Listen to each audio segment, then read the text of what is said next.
Our first speaker today, who is Kenan Malik. Kenan Malik is a writer, a broadcaster, and a scientist. His main focus is on contemporary theories of multiculturalism, pluralism, and race. He published many books.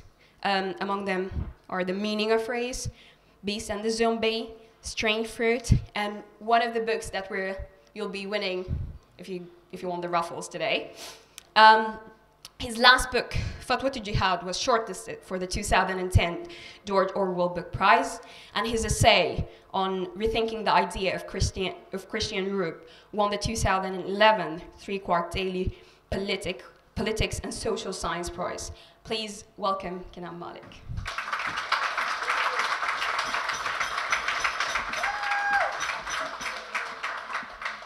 Thank you.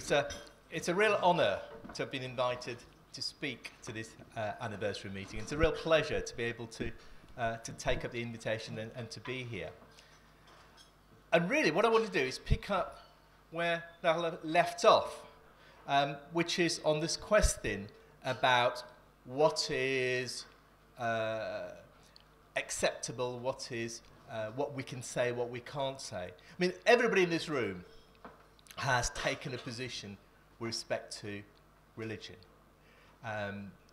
A position that in many countries and many parts of the world, as we know, to move out of the shadow of religion, to proclaim oneself to be an unbeliever, is often difficult, dangerous, and even life-threatening. And that is why the necessity to defend the right to dissent, the right not to believe as well as to believe, for both religious and non-religious people, is so vital to uphold. In other words, to uphold the right to diversity, a diversity of views, because it is only with a diversity of views, of ideas, of opinions, that any kind of social progress can emerge.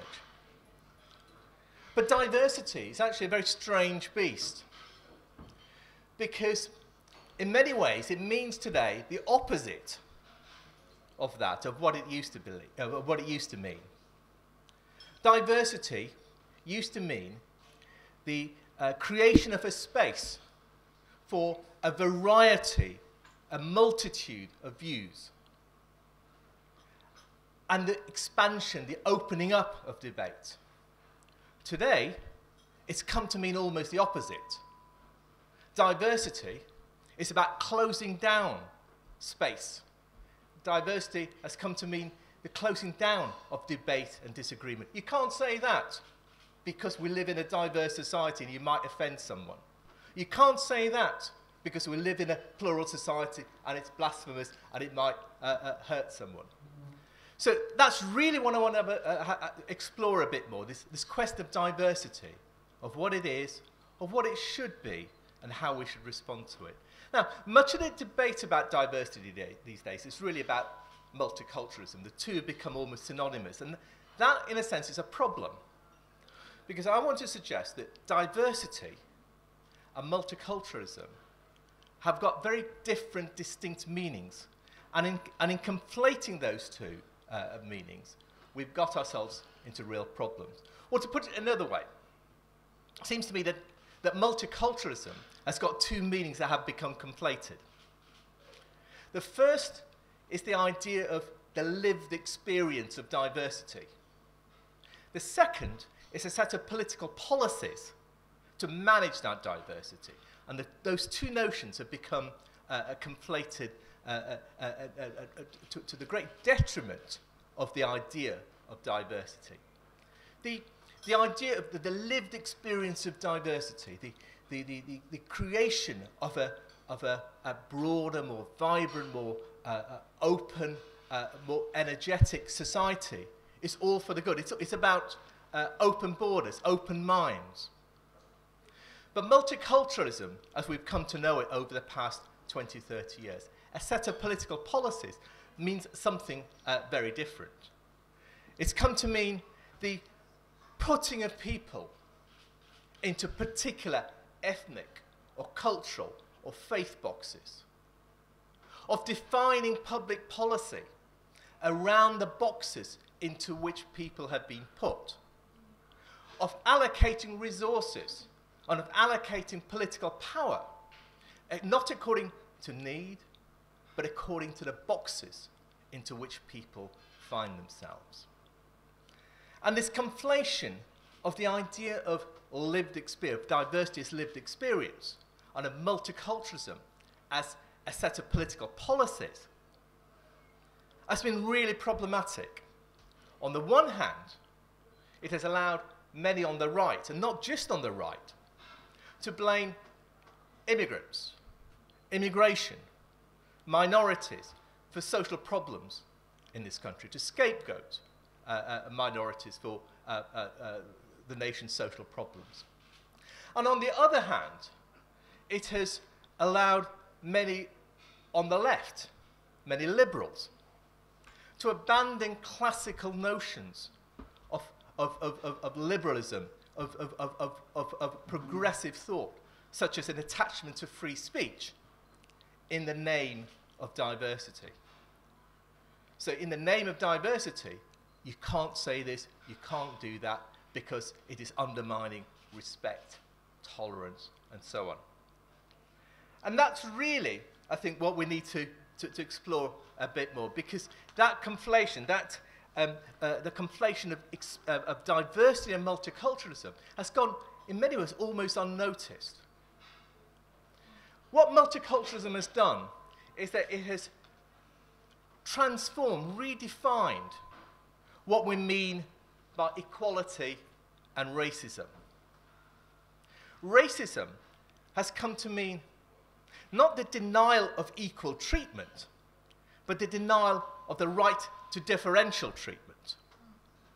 And equality has become redefined from the demand that one should be treated equally despite one's cultural or racial or ethnic or faith backgrounds, to meaning that one should be treated differently because of them. And equality has come to mean not possessing the same rights as everybody else, but possessing different rights appropriate to different communities.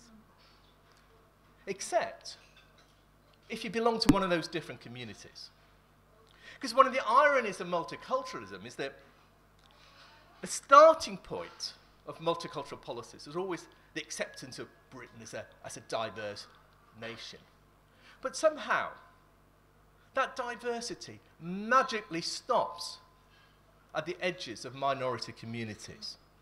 So that multicultural policies views minority communities, every single one of them, as if they were distinct, singular, homogeneous, authentic, all speaking with a single voice.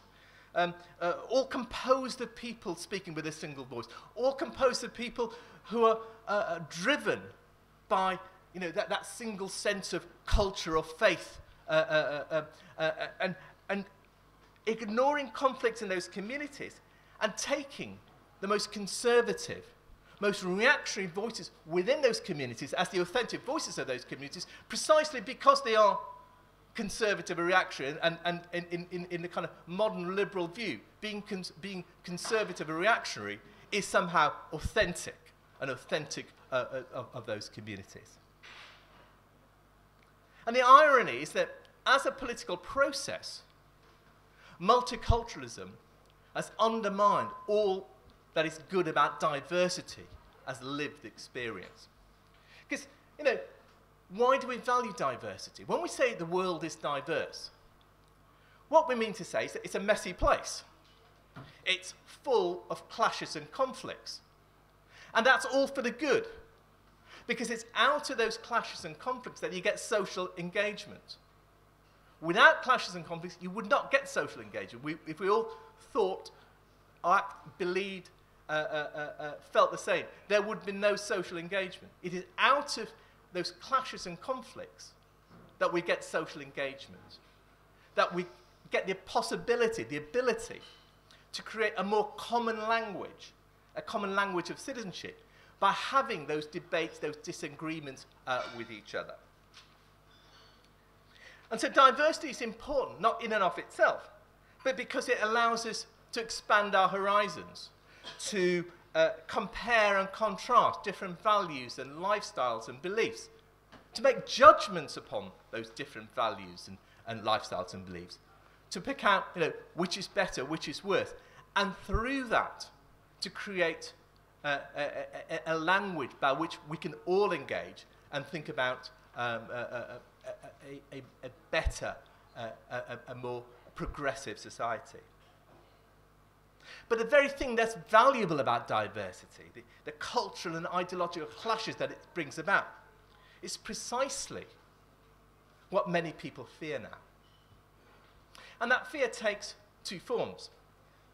On the one hand, you have the Little Englander sentiment, that immigration is undermining the national fabric, turning our inner cities into little Lahores or mini Kingstons, tearing apart that sense of Englishness or Britishness.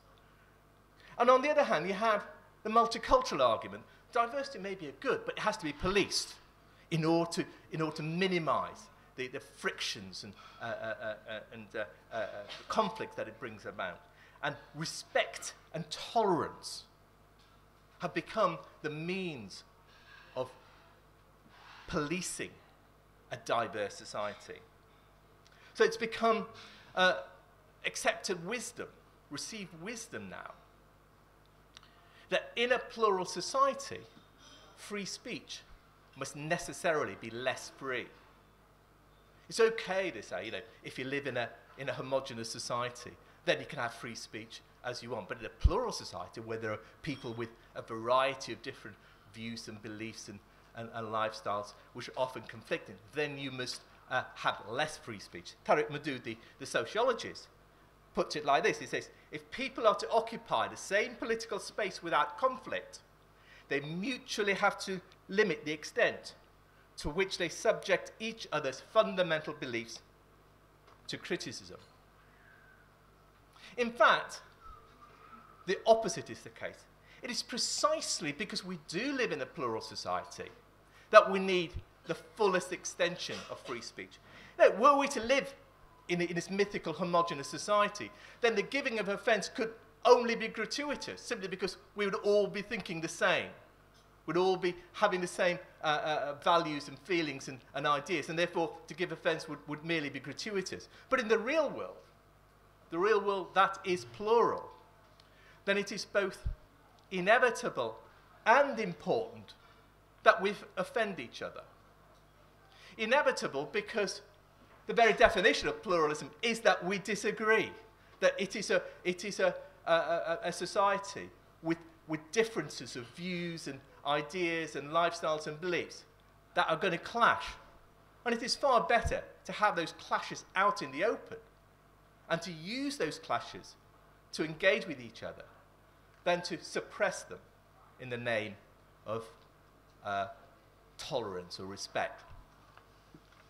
But more than this, the giving of offence is not just inevitable, it is also important. Because any kind of social change or social progress means offending some deeply held sensibilities. Or to put it another way, to say you can't say that is the response of those in power to having their power challenged. Every time somebody says you can't say that, it is because they know that a certain set of ideas or a certain set of beliefs that are important for their power is being challenged. To accept that certain things cannot be said because it is offensive is to accept that certain forms of power cannot be challenged. Fleming Rose, the culture editor of Jyllands-Posten, who published the Danish cartoons, he made the observation that the idea of tolerance has in recent years been turned on its head. Tolerance used to mean the willingness to be exposed to things that you didn't like, or that you found distasteful, or that you abhorred. Today, tolerance means for many the insistence that things that other people don't care about, don't like, abhor, you cannot say because they don't like it. In other words, the whole notion of tolerance has been reversed. And the very notion has been turned on its head. Exactly the same process has happened with diversity. Multiculturalism has transformed diversity into its very opposite. So diversity used to mean the creation of a space for dissent and disagreement. Now it describes a space where dissent and disagreement are minimized in the name of respect and tolerance, where, in Tariq Madood's words, people have mutually to limit the extent to which they subject each other's fundamental beliefs through criticisms. So if there's one point I want to make this afternoon, it is that diversity is too important an issue to leave to the multiculturalists. And it's about time we took that concept of diversity back and re-engaged with it and refashioned it and remade it into its initial, original idea that diversity is about creating a space for disagreement and dissent. Thank you.